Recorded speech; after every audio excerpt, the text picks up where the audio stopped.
Early to bed, early to rise. It's not a bad maxim by which to conduct ourselves. The man who coined the phrase, Benjamin Franklin, is without a doubt one of the greatest men in history. A founding father, signatory to the Constitution, a successful writer and printer who later became a major contributor in the War of Independence. A great inventor whose creations were as diverse as the lightning rod and the bifocal lens. A social campaigner who fought against injustice and for the education and enlightenment of all, especially the poor. Franklin was also an active abolitionist. He lived to the grand old age of 84, twice the average for his time. Few have contributed so much to so many fields, and he was perhaps the greatest polymath in history.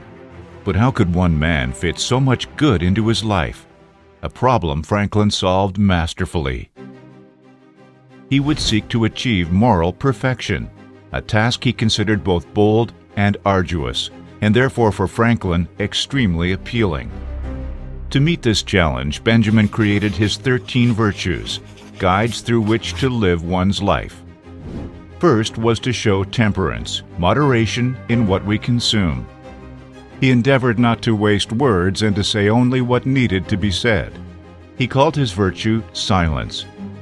He believed in order, for all things to have their time and place, in resolution, to execute upon essential tasks, and in frugality, avoiding the misuse of financial resources.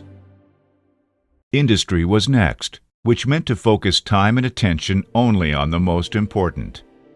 Use no hurtful deceit, he said, under his virtue of sincerity. He believed in justice and moderation, in cleanliness in all we do, tranquility or maintaining a sense of perspective.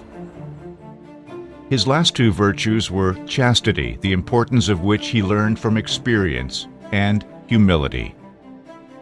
Franklin was not a Christian, but he believed in a higher being. He tried to live his life accordingly, seeking to imitate Jesus and Socrates. In fact, he added humility as an additional virtue to his original 12. A Quaker friend told him kindly but repeatedly, with numerous examples, that Franklin could be somewhat overbearing in conversation, that not only did he seek to win every argument, but so emphatically did he wish to make his point that he tended towards insolence. He was determined to rid himself of this arrogance. But Franklin understood that his virtues were targets rather than absolutes. His dream was to live his life without committing any fault at any time, an impressive goal, and he realized that any progress he made towards it would make him a better person. Franklin was a realist as much as a dreamer, and to change his life so wholeheartedly would present too much of a challenge even for himself. So he sought to achieve his virtues one at a time.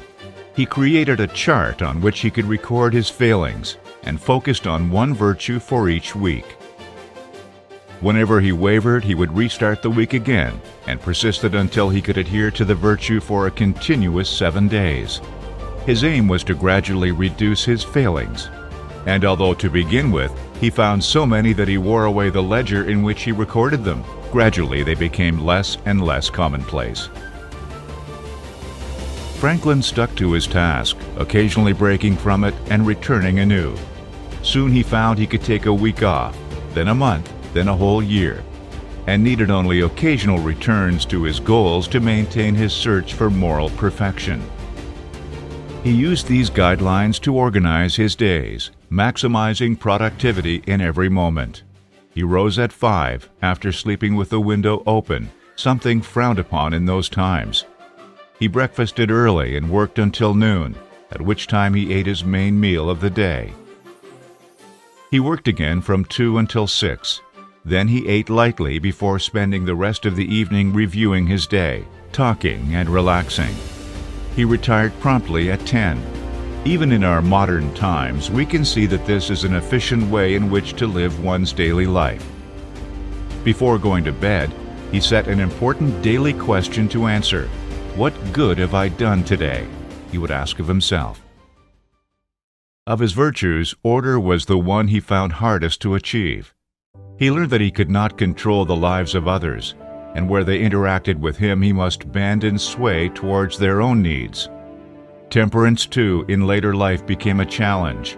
The rotund figure we see on postage stamps and the $100 bill was fond of the best champagne, and he did occasionally indulge himself.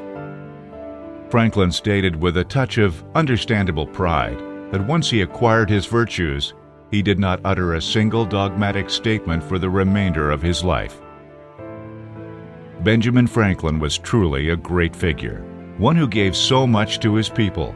However, he was not perfect.